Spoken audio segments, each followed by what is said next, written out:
दरम्यान सांगलीमध्ये बोलत असताना गोपीचंद पडळकर यांनी जयंत पाटील यांच्यावर जोरदार टीका केली। मात्र या संदर्भात टीका करत असताना त्यांनी आक्षेपार्ह शब्दांचा वापर केला आणि खालच्या पातळीवर ही टीका केली आणि त्याचमुळे आता शरद पवार गट हा प्रचंड आक्रमक झालेला आहे। त्याला फोन केल्यानंतर सांगितलं की असं एक वडार साहेबांची आत्महत्या झाली आहे आणि मग आपण काय करायचं। तो म्हणला गोपीचंद पडळकरचं नाव घ्या।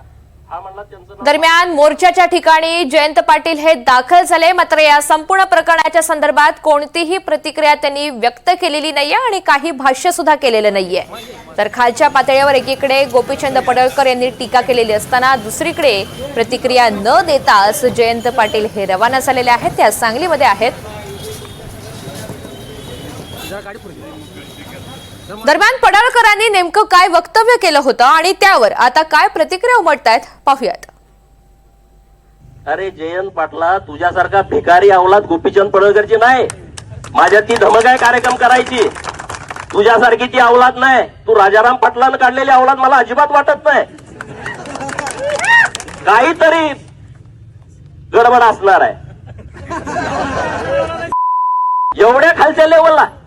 स्वर्गीय यशवंतराव चव्हाण साहेबांनी सुसंस्कृतपणा हा राजकारणामध्ये दाखवला गेला पाहिजे आणि प्रत्येकाने बोलत असताना वागत असताना त्यामध्ये अशा प्रकारचे कुणाला स्टेटमेंट अतिशय वेदना देणारे असतात।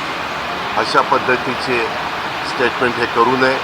गोपीचंदजी पडळकर यांनी जे वक्तव्य केलं त्याचं समर्थन आम्ही करत नाही, परंतु 2 दिवसापूर्वी जेव्हा संजय राऊत अजितदादांबद्दल काय बोलले होते, पाकिस्तानचं रक्त आहे का अशा पद्धतीची भाषा अजितदादांनी केली होती, तेव्हा ती योग्य होती का?